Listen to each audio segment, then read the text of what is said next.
Hola a todos, mi nombre es Juan Fernández Izarza, voy a ser el encargado de dar este taller sobre comparar argumentos de principios y argumentos consecuencialistas. Voy a ser también el cojefe de adjudicación de másters de este CEMUDE Virtual 2020 de Madrid. Y lo primero de todo, quería daros a todos la bienvenida al CEMUDE y agradeceros por tomaros el tiempo para ver este taller. Espero que os sea de ayuda, espero que os sea de utilidad. Si como no he podido hacer este taller de forma presencial, que por imposibilidad de tiempo por mi situación laboral, lo que os puedo decir es que si os surge alguna duda después de ver el taller, si queréis preguntar algo, queréis alguna aclaración o queréis cualquier cosa, podéis poneros libremente en contacto conmigo, ya sea a través de organización, los que me conozcáis, o a través de redes, o a través de mi teléfono, lo que sea. Estaré encantado de atenderos, de debatir con vosotros, de resolveros dudas, de ayudaros en lo que necesitéis. Así que vamos a empezar con el contenido del taller. Este taller se va a centrar sobre todo en hablar de la comparación de argumentos de principios con argumentos de consecuencias, con lo cual colateralmente también hablaremos de cómo se construye un argumento de principios y cómo se construye un argumento consecuencialista. Pero no es el objetivo del taller. Con lo cual, si queréis indagar en cómo construir argumentos de principios o indagar sobre cómo funcionan los argumentos de principios, hay dos talleres que yo siempre he considerado muy útiles. Uno es el de Lucía Arce, de Stop Sucking at Principles. Gran parte de lo que expliquemos ahí vendrá de lo que yo aprendí de ese taller. Y también el taller de How to Stop the Consequentialist Bubble, creo que es el nombre, que también es un taller del que yo he aprendido mucho y que muchas cosas de las que aquí digamos son también mérito y crédito de las personas encargadas de haber hecho esos talleres.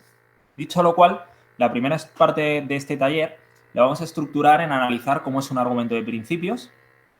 Y para analizar cómo es un argumento de principios, lo primero de lo que me gustaría hablar son de tres cosas que creo que son como un marco de referencia, algo que tenemos que tener en mente siempre. Una de ellas es cómo funciona el circuito y dos de ellas son errores comunes que yo me he encontrado sobre los argumentos de principios muchas veces. En primer lugar, tenemos que tener claro que el circuito en el que estamos, de forma voluntaria o involuntaria, es un circuito en el que las métricas consecuencialistas suelen primar. La gente tiene una tendencia mayor a creer en el consecuencialismo o a entender los argumentos consecuencialistas o a despreciar aquellas cosas que no tienen consecuencias. Con lo cual, tenemos que tener claro que ese sesgo consecuencialista existe en nuestro circuito, que a la hora de hacer un argumento de principios, debemos dedicar mucho tiempo a hacer esa comparativa con las consecuencias. Ese es precisamente el objetivo de este taller. Pero hay que tener claro que el argumento de principios, queramos o no queramos, va a necesitar una mayor explicación de por qué entra a debate o por qué es relevante, porque va a ser más difícil que estos argumentos queden claros o estos argumentos se acepten como que tienen un peso autónomo suficiente para ganar un debate. Teniendo esto en cuenta, hay dos errores que yo creo muy frecuentes entre muchos debatientes y creo que es lo primero o el mejor punto de partida analizarlos desde un principio. El primero de ellos es gente que dice que los argumentos de principios no tienen impacto, ¿vale? Esto lo he escuchado muchísimas veces, lo he oído de gente muy diversa y creo que es un error de base bastante importante. ¿Por qué? ¿Qué quiere decir el impacto de un argumento? El impacto de un argumento quiere decir que es un argumento que sienta un criterio o que debe tener en cuenta a la hora de adjudicar el debate. Es decir, no tendría ninguna clase de sentido que un argumento de ningún tipo no tuviera impacto, porque significaría que no me vale como criterio de adjudicación de ese debate. Entonces estoy perdiendo el tiempo, porque si estoy explicando algo que no me vale como criterio de adjudicación del debate, no sé qué estoy haciendo con mi turno, ¿no?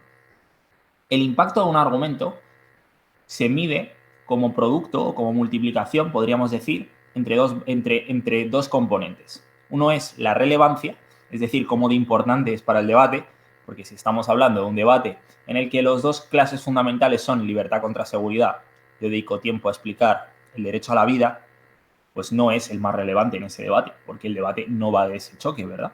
Con lo cual, el impacto de un argumento es la relevancia que tiene, si es aplicable o no aplicable al caso, y el otro componente, en el caso de los argumentos de principios, es la atingencia, es decir, la capacidad de extraer criterios universales que hagan que ese debate que ese principio sea aplicable a este debate.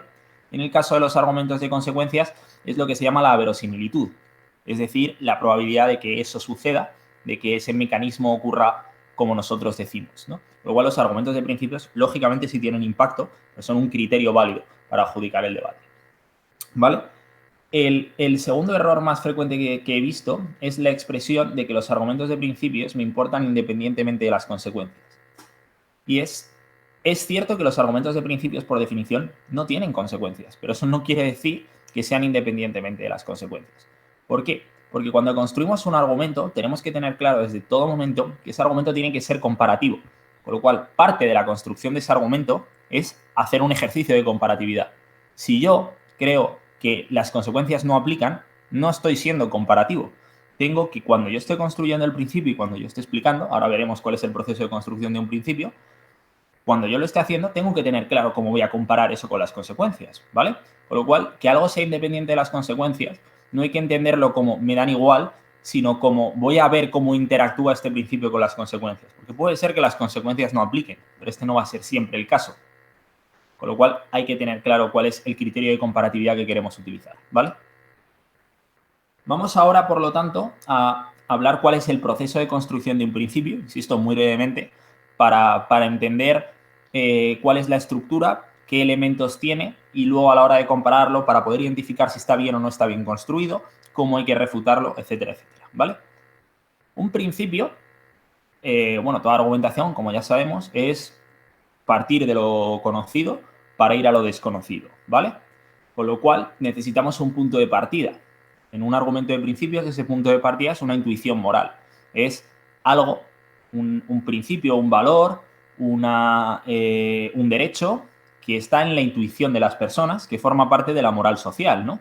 Entonces, lo que apelamos realmente es a lo que se llama una intuición moral. Es decir, la importancia de la vida, la importancia de la libertad, la importancia del derecho a la educación, la importancia de la libertad de expresión, una intuición de la que todos sabemos que existe y todos sabemos que es importante, pero no tenemos o no somos plenamente conscientes del contenido de ese principio o de ese derecho, ni de cómo ese principio de derecho interactúa. Con lo cual esa es la parte que nosotros como debatientes a la hora de hacer un argumento de principios tenemos que desarrollar. ¿Cuál es la forma de hacerlo? A través de analogías, a través de una situación similar en la que ese derecho aplique, se construya, podamos ver cómo interactúa con la realidad y una explicación de por qué esa analogía aplica a este debate. ¿Para qué sirven las analogías? ¿O por qué las analogías son el criterio o el mecanismo de construcción de un argumento de principios? Porque las analogías, los principios realmente son algo que existe en las sociedades y que para identificarlos tenemos que ver cómo existen. No es algo que teóricamente podamos explicar de una manera aislada de la realidad.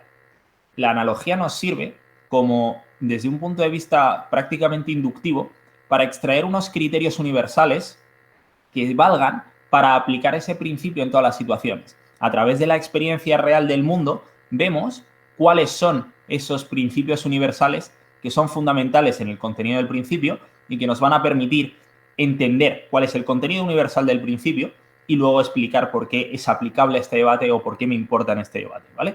Entonces ese sería, en resumen, el proceso de construcción de un principio. Partir de una intuición moral, a través de analogías, a través de ejemplos de la realidad, intentar extraer una serie de características universales al principio que estamos explicando y una explicación posterior de por qué es relevante para este debate, por qué es atingente en definitiva, porque es un criterio de aplicación válido. Posteriormente, ese principio habría que compararlo, que es lo que vamos a ver hacia el final del taller, porque es el contenido fundamental del mismo, ¿vale? Con lo cual, teniendo esto claro, tenemos también que identificar cómo ese principio tiene un componente, ¿vale? Como hemos dicho, no nos aplica lo independientemente de las consecuencias, cómo interactúa con consecuencias en un corto plazo, consecuencias en un largo plazo. Porque aquí, formas de interpretar los principios hay muchísimas. Hay gente que defiende que los principios pues simplemente son derechos, hay gente que defiende que los principios son consecuencialistas en un muy largo plazo, etcétera, etcétera. Con lo cual, como hay muchas escuelas sobre argumentos de principios, en función de si priman un consecuencialismo en el muy largo plazo o priman un idealismo, realmente hay que sí que dedicar un tiempo para ver cómo interactúan, ¿no? O porque en definitiva un principio, claro que condiciona el mundo, ¿no? La forma de ver el mundo que tenemos viene condicionada por las cosas a las que damos valor, con lo cual efectos tiene, aunque no sean las consecuencias inmediatas en el medio, corto o largo plazo, sí existe un condicionamiento de la forma de entender el mundo, ¿no? Entonces, lo que tenemos que hacer es identificar cómo queda el mundo después de la explicación del principio. Y ahí vamos a tener un punto de partida para posteriormente hacer la comparación de la que hablábamos, ¿vale? Pero este, digamos, que es el punto de partida de cómo construir un argumento de principio. A la hora de hablar de argumentos de consecuencias, una cosa que me gustaría comentar, porque también es importante, hay que tener en cuenta cómo un argumento de consecuencia tiene que hacer un análisis determinado de la realidad, ¿vale? El argumento de consecuencia o el consecuencialismo como métrica es distinto del utilitarismo, primer punto, ¿vale? Y es el utilitarismo es la utilidad para la mayoría, las consecuencias sobre la mayoría, y en ocasiones en los argumentos consecuencialistas no vamos a hablar necesariamente de la mayoría. El impacto sobre la mayoría puede ser un argumento ganador sobre un impacto sobre la minoría, salvo que algo cualifique a la minoría para que el impacto sobre ellos sea más importante. De esta manera entendemos la importancia de elementos como la caracterización, el framing, etcétera, etcétera, ¿no? Entonces, un argumento consecuencialista va a beber siempre de los efectos. Y hay que entender, primer punto de análisis, si vamos a buscar el efecto más grande o cuál es el colectivo sobre el que importa más el efecto que vayamos a conseguir. Si, por ejemplo, estamos hablando de la importancia de tomar una decisión educativa, probablemente el colectivo más importante sean los alumnos. Podemos hablar del efecto sobre los padres, el efecto sobre el sistema sanitario, pero en definitiva, aunque sean un elemento minoritario en cuanto a cantidad de personas, los alumnos sean lo más importante, ¿no? Entonces, en este caso hay que saber diferenciar, saber identificar cuáles son los colectivos más importantes, las situaciones más importantes, o a lo mejor es un debate donde el beneficio para la mayoría es criterio suficiente para ganar, ¿no?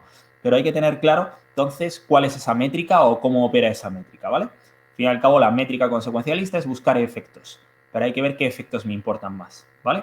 Ese es el punto. Partiendo de eso, siempre vamos a hablar de conseguir unos beneficios, conseguir unos perjuicios, etcétera, etcétera, ¿vale? Entonces, lo que vamos a buscar aquí es probar que esos beneficios, esos perjuicios, esas situaciones de las que yo hablo se van a dar. Y aquí es donde viene la palabra mágica de los argumentos consecuencialistas, el mecanismo. El mecanismo es la respuesta a la pregunta de cómo van a suceder las cosas, por qué van a suceder y por qué van a suceder como yo digo. Un mecanismo se basa en, mira, yo parto de un punto de partida de la realidad y quiero demostrarte que va a ocurrir X. ¿Qué tengo que responder? Esto va a ocurrir como yo digo. Es probable que ocurra como yo digo y por qué va a ocurrir de esa determinada manera. Es en definitiva lo que tienes que probar con un mecanismo que, si os dais cuenta, responde al punto del que hablábamos antes. ¿Cuál es el impacto de un argumento consecuencialista? La verosimilitud y la relevancia. La relevancia la tenemos explicando por qué importa en el debate. La verosimilitud la tenemos explicando el mecanismo, que es cómo van a ocurrir las cosas y por qué van a ocurrir como yo digo y por qué es probable que ocurran, en definitiva, ¿no? Entonces, ahí tenemos los elementos esenciales de un argumento de consecuencias, y es un impacto sobre alguien en base a los efectos, que son beneficios o perjuicios, cómo van a ocurrir las cosas, porque es probable que ocurran como yo digo, que tenemos el mecanismo, y en último término, también un elemento comparativo de cómo esas consecuencias interactúan con otras, cómo esas consecuencias interactúan con principios también.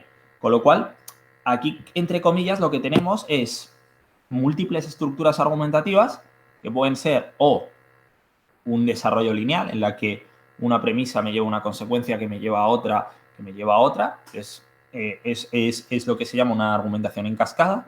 Podemos tener, por ejemplo, un argumento que está sustentado sobre distintas patas, cada una con sus diferentes subelementos de prueba, ¿no?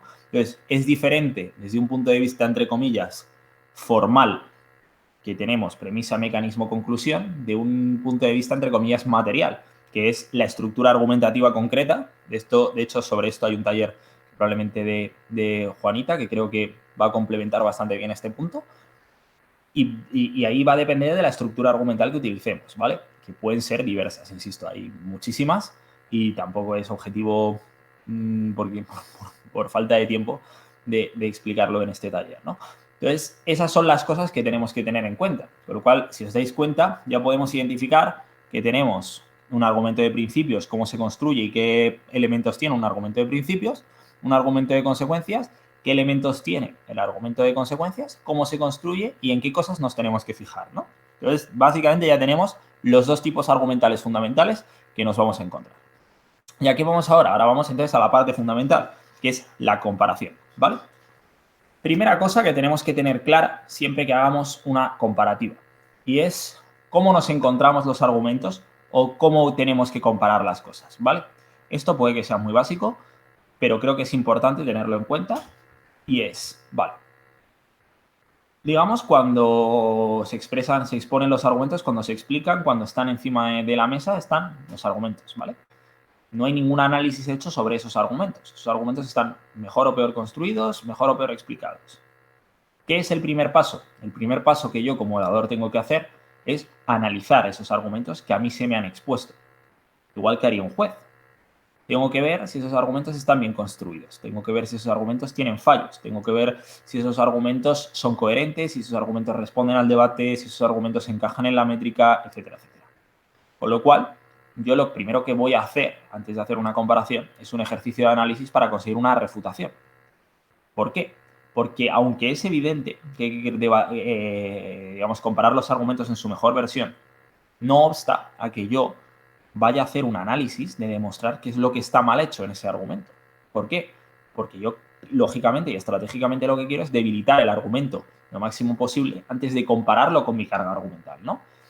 Lo de refutar o lo de atacar el argumento en su mejor versión también responde a una utilidad estratégica. No es por gentileza, no es por ser un debatiente educado, es por estrategia. Porque puede ser que el juez haya entendido partes del argumento o porque el juez crea que el argumento está suficientemente construido. Por lo cual, si nosotros no refutamos el argumento en su mejor versión, la refutación pierda peso o pierda contenido frente a ese argumento que sí se ha entendido, que nosotros hemos podido entender o que hemos querido refutar en su versión más débil, nos perjudica. Segundo punto, porque en cualquier momento, cualquier otro equipo, cualquier punto de información, cualquier comentario puede hacer que ese argumento se entienda en su mejor versión. Con lo cual, la refutación que nosotros hemos hecho sobre la versión atenuada o débil del argumento no va a valer de nada, ¿vale? Con lo cual, estratégicamente, lo de refutar el argumento en su mejor versión es por ser estratégico, por responder bien a los puntos del debate. No es una cuestión de ser más o menos gentil o más o menos educado, que no es el objetivo de esto. Pero lo cual no quita que tengamos que hacer un ejercicio de análisis sobre esos argumentos e intentar evidenciar los errores que tiene un argumento. Muy brevemente también, porque son cosas que supongo que todos conoceréis ya, la refutación como técnica, como turno, tiene 4 formas de hacer una refutación. Tenemos en primer lugar lo que es una atenuación, que no destruye el argumento, pero minimiza o su relevancia o su verosimilitud. Ataco que las cosas vayan a pasar de una determinada manera o que es probable que pasen, sin terminar de demostrar que no van a pasar, pero haciendo que quepa una duda razonable sobre que eso vaya a ocurrir. O ataco la relevancia, demostrando no que no es importante, pero sí quizá que es menos importante, con lo cual, digamos, es la refutación más sencilla de hacer, pero también la refutación que menos efecto consigue, ¿no? Pues simplemente es una atenuación. En segundo lugar, lo que puedo hacer es una refutación stricto sensu, que es atacar a la realidad fáctica del argumento. Decir que la premisa de la que parte es falsa, que los mecanismos que utilizan no ocurren en la realidad, porque el mundo o la realidad de la que estemos tratando no funciona de esa manera, o que las consecuencias a la que ya son falsas, pero desde un punto de vista fáctico, ¿vale?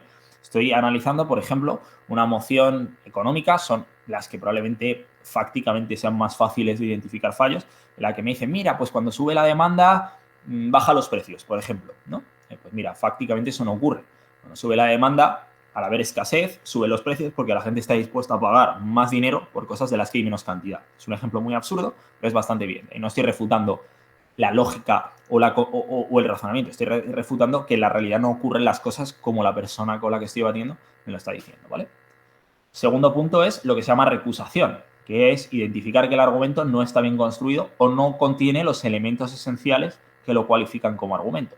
Es decir, o que los razonamientos por algún motivo son falaces, es básicamente lo que es una recusación, o que no tiene razonamiento, que no tiene impacto, que no tiene conclusión o que no parte de ninguna premisa, ¿no? Aquí estaríamos atacando el argumento desde un punto de vista casi de lógica propositiva. El argumento es erróneo como construcción intelectual, ¿no? Y el último forma de refutar un argumento es lo que se llama el giro, y es utilizar un argumento, aceptar que está válidamente construido y que es un argumento válido, que es cierto, pero que no prueba lo que pretende probar, sino la posición contraria. Lógicamente es la más arriesgada, pero también la que más beneficio genera. Si yo consigo darle la vuelta a un argumento de la bancada contraria, o sea, tengo un argumento más, no he tenido que construirlo yo, y encima todo el tiempo que ha perdido en construirlo el equipo contrario va en su contra, ¿no? ¿Vale? Es prácticamente imposible. Yo no lo he visto una o dos veces en mi vida que se haya podido hacer esto, pero vamos, está ahí, es una de las técnicas de refutación, ¿vale? Con lo cual, yo ahora que tengo claro cuál es la estructura de los argumentos de principios y de consecuencias, tengo que utilizar un análisis de ver si los argumentos están bien construidos, si los principios de los que me hablan existen, si son relevantes, si están bien explicados, si a lo mejor la analogía es una analogía que no tiene nada que ver, porque a lo mejor estoy debatiendo una moción sobre la utilización de, por ejemplo, drones en la guerra, y el principio del que me están hablando es el derecho a una guerra justa. Pues vale, vamos a ver, existe la Convención de Ginebra en la que se habla de los medios, de los armamentos y medios que se pueden utilizar, pero no existe nada que me prohíba a lo mejor utilizar este tipo de armas, ¿no? Porque entonces, el principio que me estás hablando es falso. El punto de partida o la analogía que estás utilizando es errónea, ¿no? Entonces yo tengo que hacer ese análisis para ver si el argumento está bien o no está bien construido. Tengo que ver si ese argumento cumple esos requisitos, si es cierto o si puedo atenuarlo de alguna manera. Esto siempre previo a hacer la comparación, porque yo quiero compararme con un argumento del que yo he evidenciado cuáles son sus errores, ¿vale? ¿Por qué? Porque evidentemente si el equipo contrario no ha asumido su carga a la prueba o no ha hecho bien su trabajo de argumentación, tengo que evidenciarlo para compararme no con la versión idealizada de lo que han hecho, sino con lo que realmente han hecho, ¿vale? Y esto es importante hacerlo, con lo cual hay que hacer un análisis. Ahora que sabemos cómo existe un argumento de principio, podemos hacer un mejor análisis de si cumple los elementos, si prueba lo que tiene que probar y si está construido como tiene que estar construido. Si existe una explicación buena de por qué ese principio existe y por qué ese principio aplica al debate, ¿vale? Con lo cual, teniendo todo esto en mente, la parte que ahora tenemos que tratar, ¿vale? Sin intención de extenderme mucho, aunque sea, más entre comillas, la chicha del taller, es la comparación, ¿vale? Vamos a entrar ahora en materia de pura comparación. Entonces, ¿cómo vamos a estructurar estas comparaciones? Vale, pues realmente nos podemos encontrar en varios escenarios.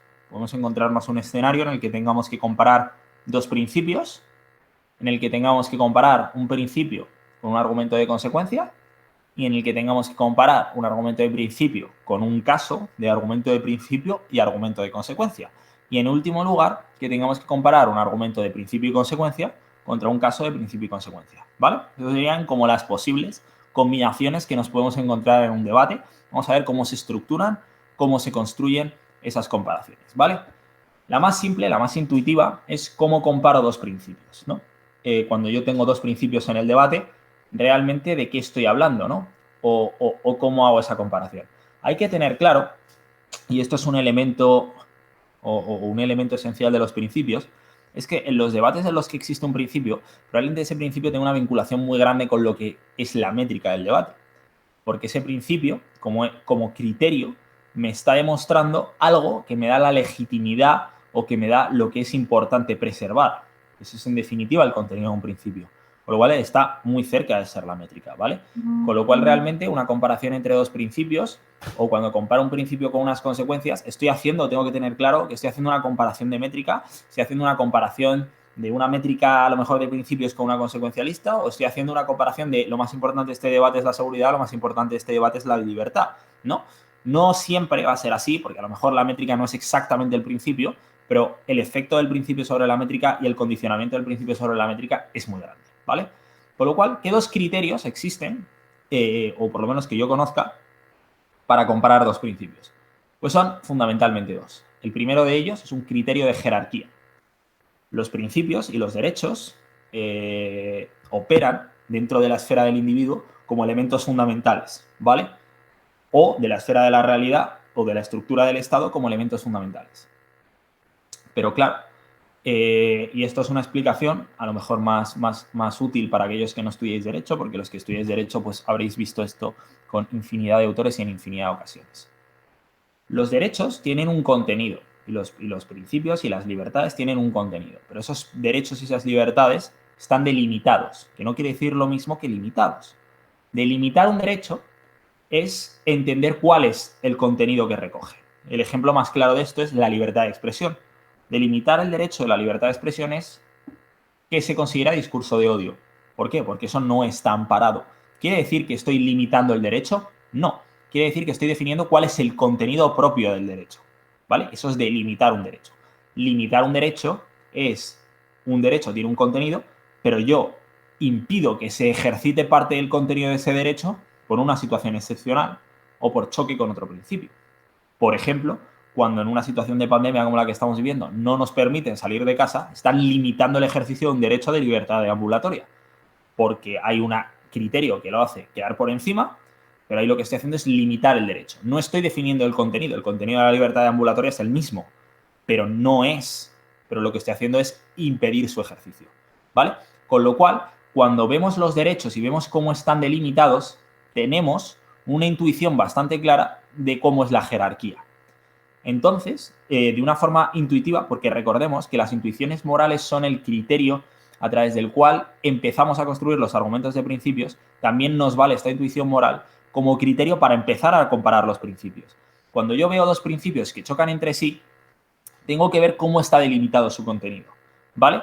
Entonces, por ejemplo, si yo estoy ante el caso del derecho a la libertad de expresión y de la integridad física, me doy cuenta de que todos aquellos discursos que promuevan el odio, el ataque y la violencia contra determinados colectivos por el mero hecho de pertenecer a esos colectivos, forma parte del discurso de odio. Y entonces me doy cuenta de que hay una delimitación del derecho porque hay otro derecho con el que choca que está por encima. Entonces aquí se produce una jerarquía y es, vale, pues quizá la integridad física está por encima de la libertad de expresión. Cuando con la libertad de expresión promuevo que se dañe la integridad física de los individuos, este prima sobre este. Con lo cual, cuando yo tengo que sentarme a analizar, y esto, insisto, o sea, no hace falta estudiar derecho, no hace falta estudiar políticas para darse cuenta, es algo muy intuitivo.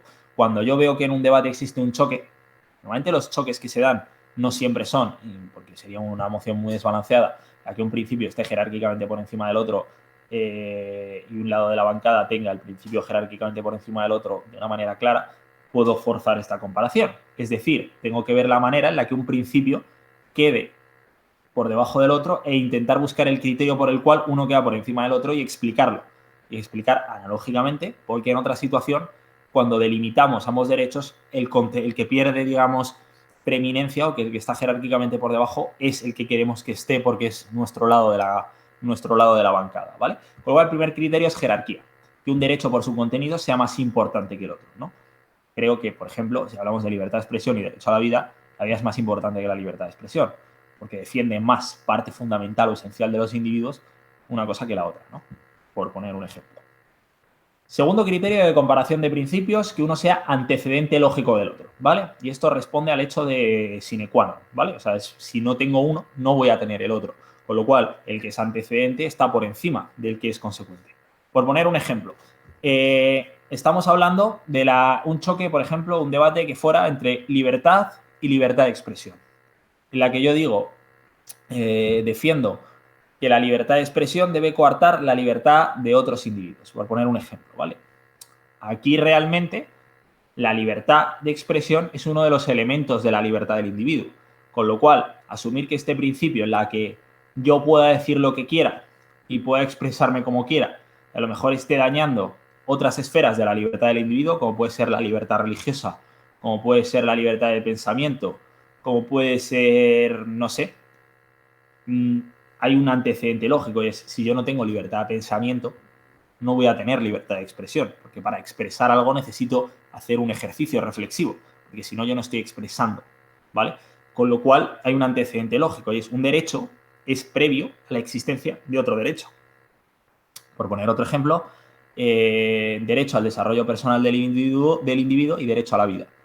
Y es, ¿por qué prima el derecho a la vida? Porque si no hay vida, no hay desarrollo del individuo, ¿no? En este caso, pues, que yo diga, pues me importa más que las personas que tienen una forma de ser violenta puedan ejercer o puedan poner en riesgo su vida porque forme parte de su identidad autolesionarse hasta la muerte, ¿no? O sea, por ejemplo, no penalizarías el suicidio, no permitirías que las personas se autolesionasen porque entiendes que el desarrollo del individuo importa más que su vida.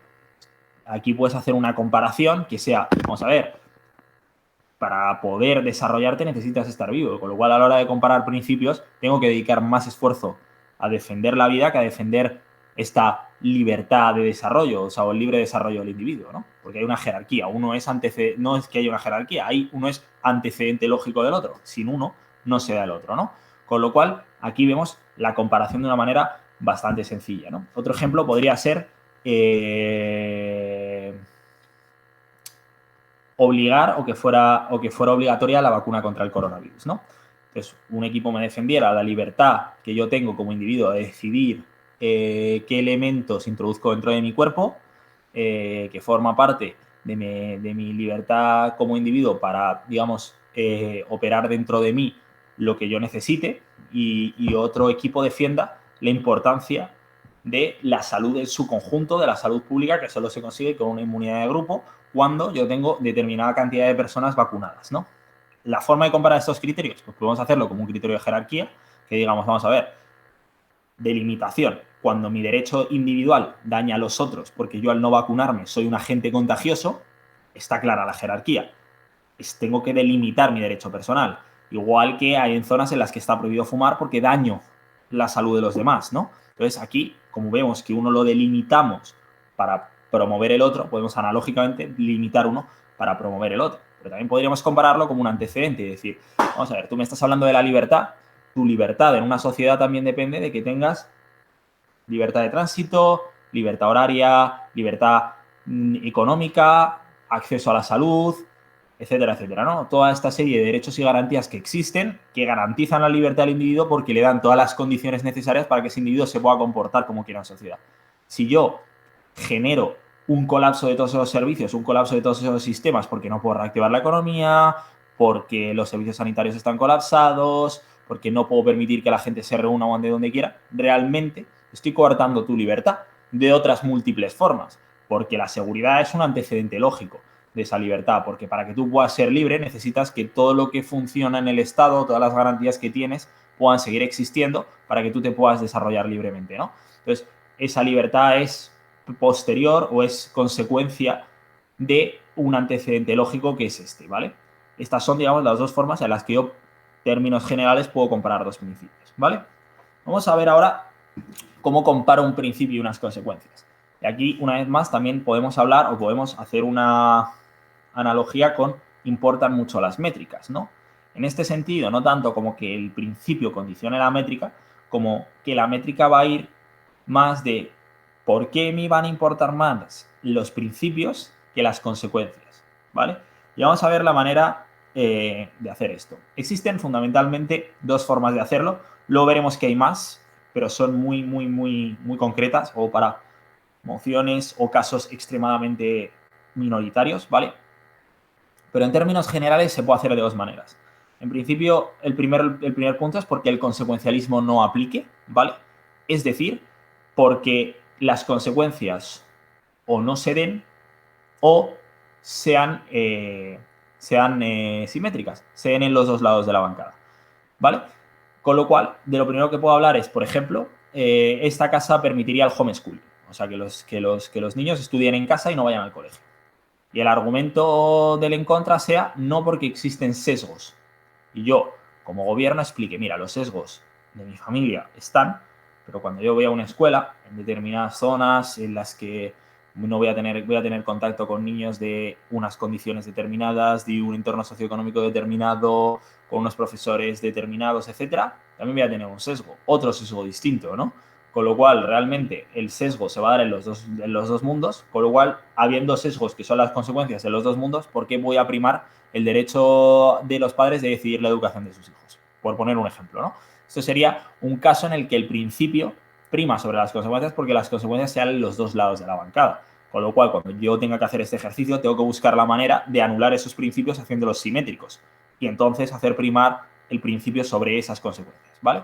Otra forma de hacerlo es porque por el valor intrínseco del principio quede por encima de las consecuencias. Es decir, esto es una comparación en los términos más fundamentales y es, voy a dedicar mis esfuerzos, como yo no puedo anular esas consecuencias o como no puedo hacer que esas consecuencias no apliquen al debate, lo que voy a hacer es compararlas. Compararlas y aquí no hay trucos, ni hay estructuras, ni hay, digamos, no se puede reinventar la rueda.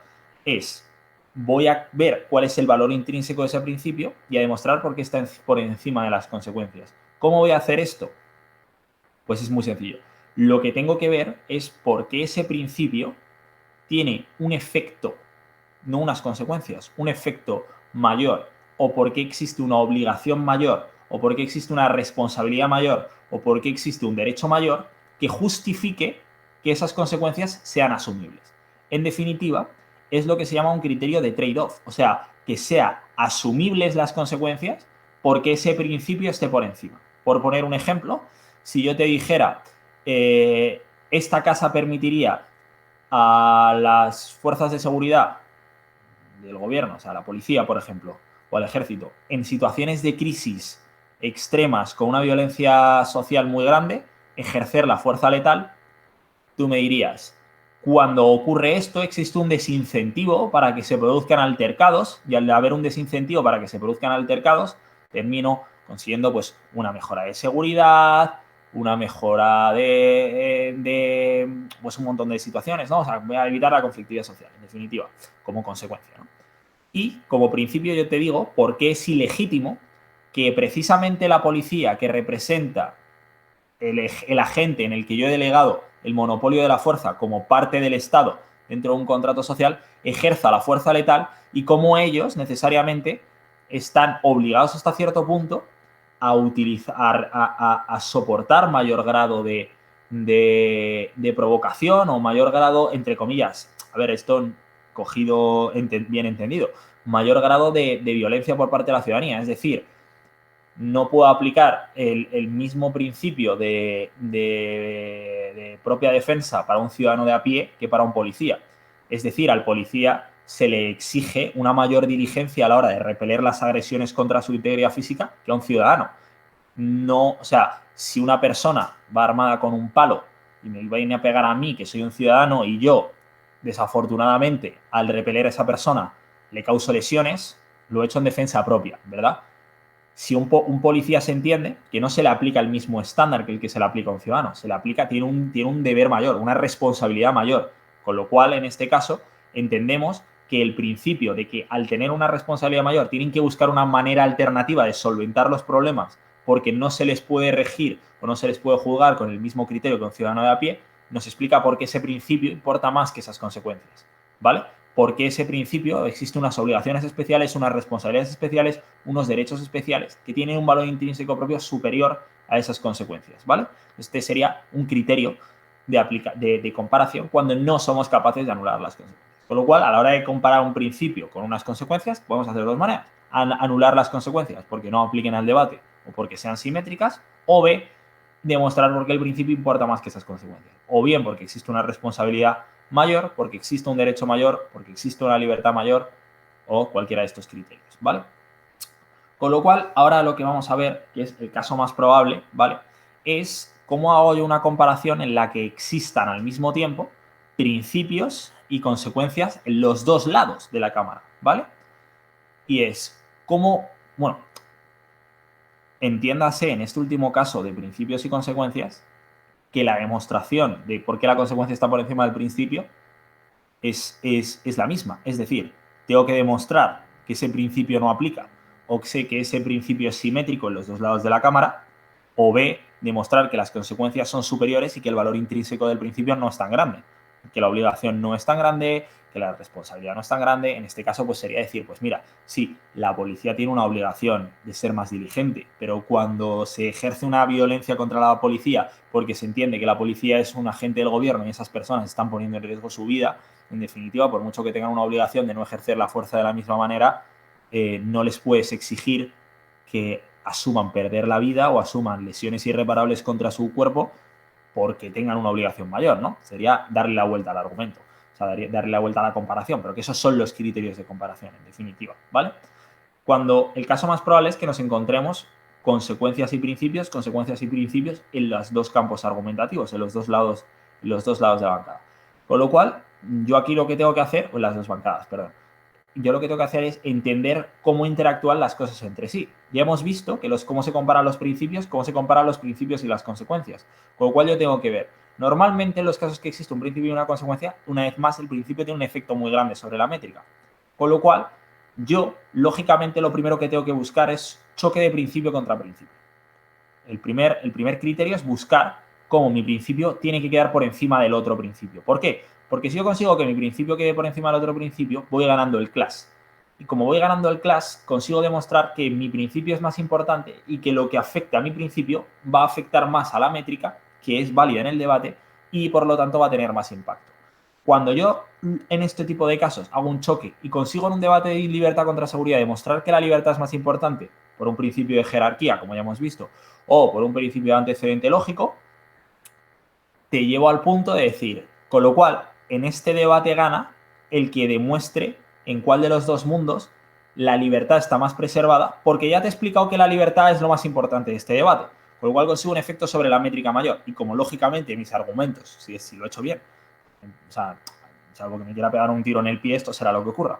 Mis consecuencias están construidas sobre la base de ese principio, o de lo que consigo una mayor libertad, voy a conseguir un mayor efecto, un mayor impacto, porque voy a decir, mira, este es el principio que prima y las consecuencias consiguen un efecto sobre el principio que prima que ha condicionado la métrica previamente.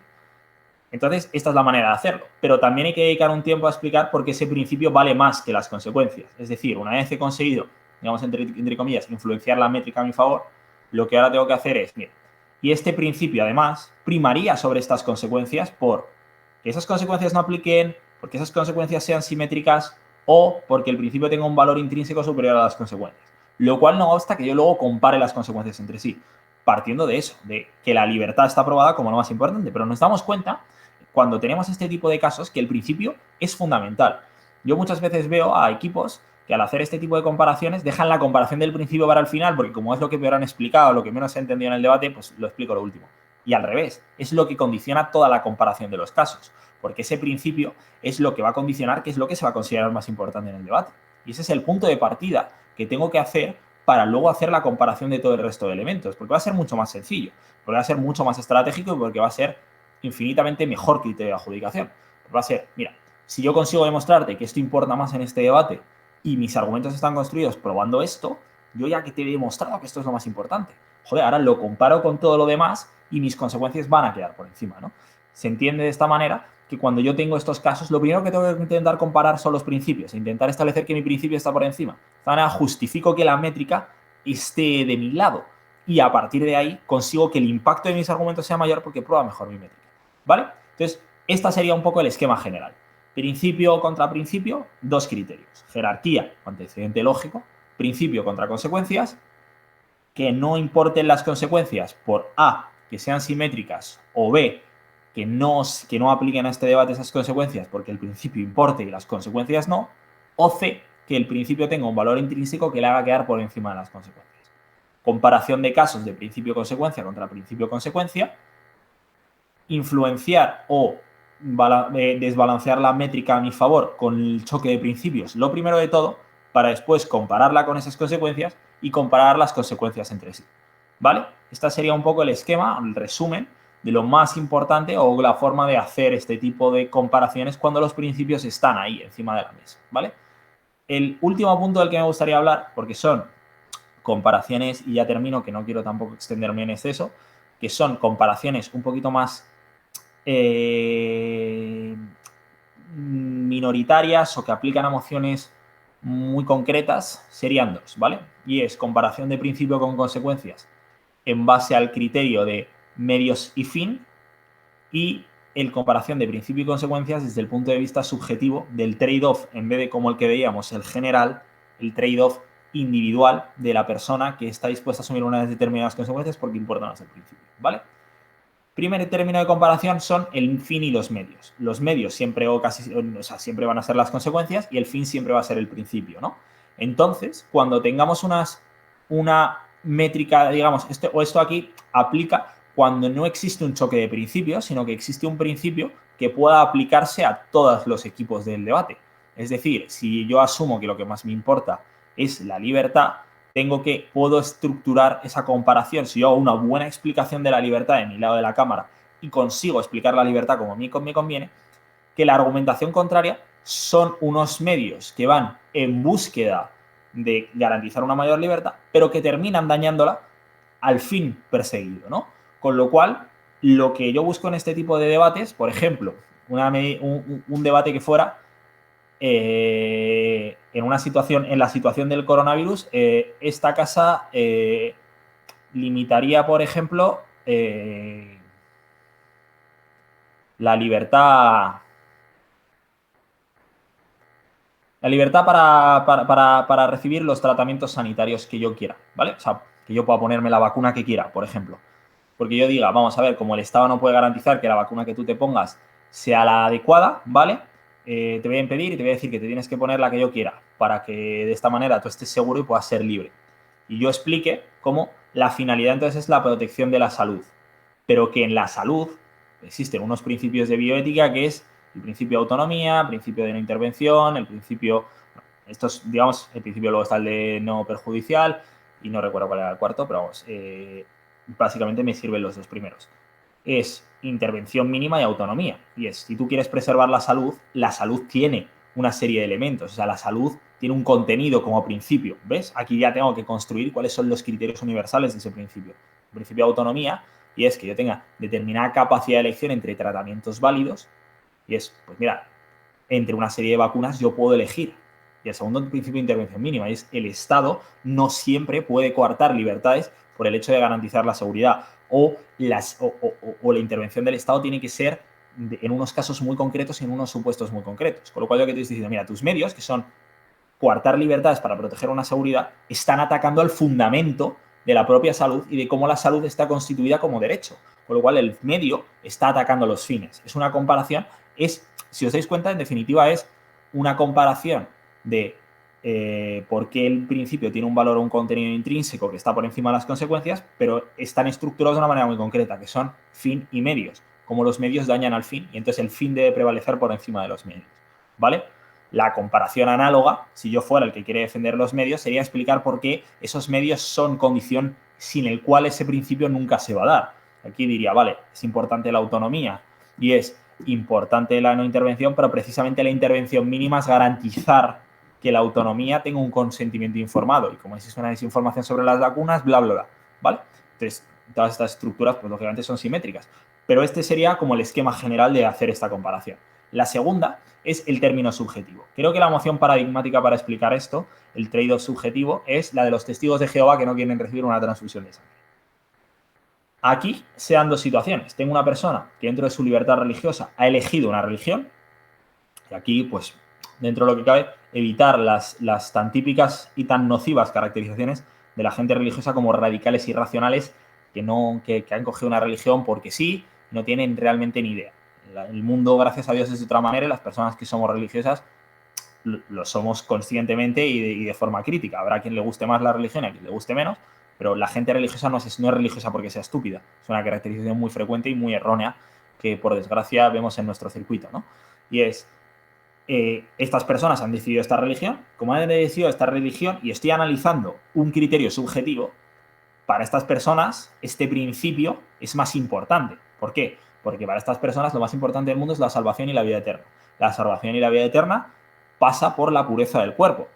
Si yo le obligo a recibir un tratamiento que desde su concepción del mundo perturba el cuerpo y lo corrompe irremediablemente, le estoy quitando lo más valioso para estas personas, que es la salvación de su alma. Que les importa más que la salvación de su cuerpo porque creen en una vida después de la muerte.